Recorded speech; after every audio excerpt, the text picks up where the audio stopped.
Overseas, NATO leaders say Ukraine will be allowed to join the Western Defense Alliance when the time is right. The decision has not pleased President Volodymyr Zelensky, who described it as absurd, but he made another appeal for more weapons. On the second and final day of the NATO summit in the Lithuanian capital Vilnius, participants welcomed Volodymyr Zelensky, president of non-member Ukraine. But the star of the show was not happy. That's because the leaders of the Western Defense Alliance decided that Ukraine can join them only when all members agree and certain security conditions are met.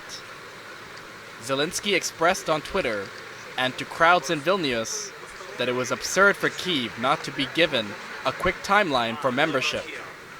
But he quickly toned down his frustration and asked, yet again, for more weapons. On our agenda we have, I think for today, 3 priority questions. The first one is weapon packages, new weapon packages for supporting our army on the battlefield. The second, I think, the invitation to NATO, and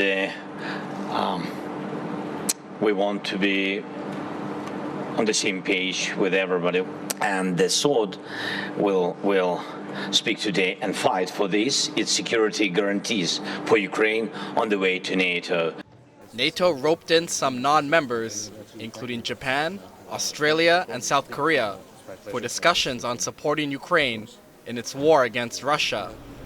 Kyiv will be offered NATO Light protection, which includes a NATO-Ukraine Council that convened for the first time today.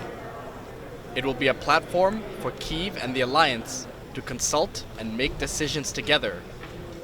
G7 members are expected to ratify a wide-ranging security pact, similar to one Israel enjoys, which includes more weapons and intelligence sharing.